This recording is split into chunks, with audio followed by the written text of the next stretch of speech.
Thank you, Luke, for encouraging everybody to hit the like button.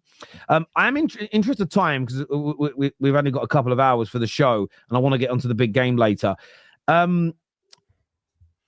Dubes, welcome to the Terrace. First time here. Obviously, we've kind of been talking about the process of the process going around at Tottenham and things going on there. But at Chelsea, good win last night, but it hasn't been good times in the last few months. There have been a lot of protests surrounding your football club as well. And I know you've been front and center. You went viral with what I thought was a great sign, not only because you're putting out your message, but also a nice bit of a dig. I was up in the wall there, a nice dig at your rivals as well, where you basically said, we're not Arsenal. This isn't how we should operate, as an example. But what are the points?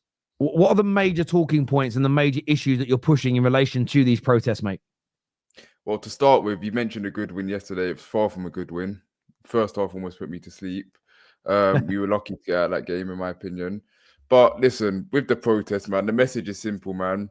These owners, well, it literally says on the wall, they can either win or they can fuck off. Chelsea, as a club over the history, we've been the most successful club in the past 15, 20 years because we win trophies season in, season out. And these owners, they've been in for 3 seasons, right? And we haven't even come close. We've got to one final against Liverpool, and the team we put out didn't look like it was going to win.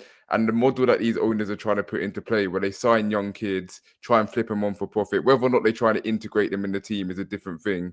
But that is never going to be a sustainable model if you want to win trophies, compete in the Premier League, compete in the Champions League. Like, look at Liverpool as a perfect example. They're about to win the Premier League. They've got Mohamed Salah's 33, Van Dijk 30, 32, something like that. Alisson, how old is he? Do you see the performance Alisson put in the other day? You need experience in the team. Our oldest player in our team at the moment is Tosin, who is 26. He's got the nickname Uncle. He's 26 years old. He's playing centre-back for Chelsea. Like, this model is never sustainable. And a lot of Chelsea fans agree with me. Thank you, bro. So that's my message here. I'm here to win trophies. I'm not here for a 5-year blind backing of a Mikel Arteta because he's come second 3 seasons in a row. I'm not here for that. We need to win now. And if call me entitled, but that's my message. Call me entitled. That's why I'm pushing. Dude, can I ask you a question? Yeah, go on. You see the early stages of this Chelsea takeover when you guys were signing those young players and stuff. What was your message then? Were you saying we shouldn't do this model and this isn't the right approach to take? Or is it now you've seen the results of the last couple of years, you've changed your stance? Because at the time, are you referring to that January window that we spent loads? Which window are you referring to? Didn't you like 300 million or something stupid? Where we signed Enzo, Mudryk, Badiashile, etc. Yeah. Window. So at the time, and the summer one following as well, because the fan base was quite giddy during that period of time. That's why I'm asking about that. But at the time, we had experienced players in the squad. We still had the likes of Thiago Silva, Kovacic, Mendy. Who else did we have? We had experienced players in there, but then what happened that summer? They went and gutted it all out, which fair enough. I think a lot of the players weren't good enough. But then they continue to sign kids. We haven't signed anyone experienced. To be fair, I think a lot of our business hasn't been good enough at all. I think the only elite signing we've made under this ownership has been Cole Palmer. And yes, he is a kid, but no one knew he'd turn out to be the level he is at the moment. Let's be honest. No one knew he'd turn out to be the player he is.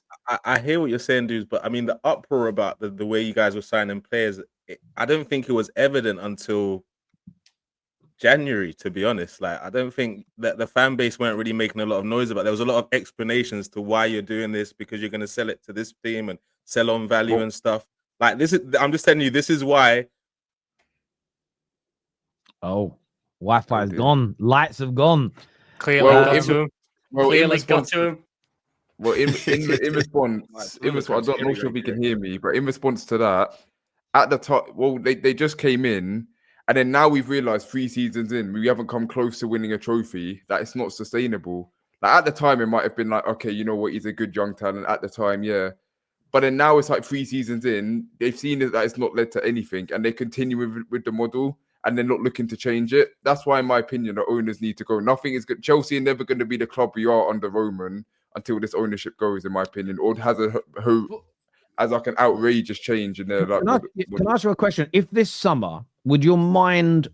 I wouldn't expect it to change overnight, and you would still be cautious. But if this summer they drop 250 million, and we don't have to agree on the names, but I'm just going to give you example. If they went out and bought Victor Gyökeres as an example, they went and got Bruno Guimaraes for the middle, and who's a really good experience. Diogo Costa.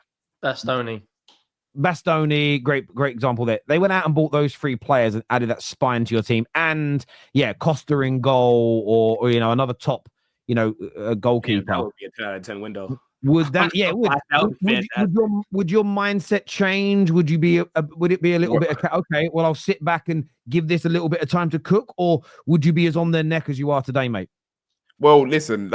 Listen, if that window ever did happen, I'd be like, fair play to you. But I want to see it consistently. Like, not saying you have to sign every elite £100 million players like every single window, but if you continue to pick out what we need. Like, we spent 1.5 billion. We've got Robert Sanchez in goal. They've made us believe Levi Colwell's a good centre back, and we've got Nicholas Jackson, the only experienced striker at the club. Which I rate Nicholas Jackson. I think he gets slated a lot, but he shouldn't be the only striker, like experienced striker we have at the club.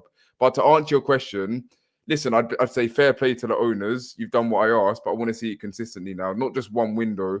Because I'll be honest, I was one of the fans that after that January window where we bought all them players, spent all that money, I was like excited at the time, but then I was one of the ones who didn't see like the bigger issue. But now that I do, I can see that spending that money on a bunch of like unproven, like how many, like we signed Amalgu in the January window, like our only signing. Could any of you tell me if you've heard of him before? No. Exactly, that's my point. How many players have we signed? And like where Fabrizio's given the here we go, etc. And you've been like, who the fuck's this? You sound like 6 goalkeepers. We signed 9 goalkeepers. We still got Robert Sanchez in goal. Like, do you get my point? What's your thoughts on like the ownership relationship with the manager? Because the manager's getting a lot of heat right now, but their mindset is they're going to back him going into the summer. And if you keep backing him with being linked with players like Garnacho, being linked to other youngsters, you're not going to get any better. I don't think they're backing him. I think what they're doing, they're running with him because they know he's not likely to challenge him. Like, look at the way Thomas Tuchel, look at the way Maurizio Pochettino got sacked. Thomas Tuchel had a bit of a dip in form at the start of that season. He gets sacked. Maurizio Pochettino, whether you liked him or not, he went on a good run of form toward the end of last season, and then he got sacked because he went against what the owners were saying. Like, the owners want a yes man. That's been made clear. That's why they were so adamant to go with Graham Potter, but it got so bad where they had no choice but to sack him. Like, if with Enzo Maresca, my stance with him is if he doesn't win the Conference League, I want him sacked. And again, call me entitled, but that's the way it is. We should be walking that competition with respect to the other teams. But with Enzo Maresca, listen, I think he had a good start to the season. I've seen some signs, but I've also seen some like things I'm not so sure about. I'm giving him to the end of the season, see what we can do. I want Conference League minimum. Ideally, I want Champions League football. But if he wins the Conference League and he doesn't get Champions League, I'll see how he does next season. But I might be a bit on his neck next season if like results aren't going our way. I get where you're coming from. How do you see this weekend going? Obviously, you've got, is it Leicester or Southampton? Leicester, one of the two, isn't it? Leicester. It is a must-win game because you're still well within a chance of getting into the top 4. This is a match where there can't be any excuses, surely.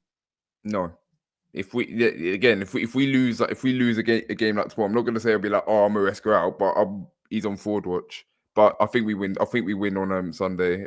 Leicester, with respect to them, they're towards the bottom end of the league for a reason, and I think. Yeah, we should be winning that team, especially now that we've got Fofana coming back. We've got Lavia coming. Well, not Lavia's not going to start, but he'll be coming back fit on the bench if we had to turn to him. So yeah, we should be winning that game. If not, then serious questions have to be asked. If you serious questions. But yeah, that's what I have to say. Yeah, listen, I get where you're coming from with that. Yeah, you've got to be winning this weekend. I mean, I'm hoping you do as well. Doing United a favour in the relegation battle, the bottom would be nice if you're able to help us out with that one, Tom.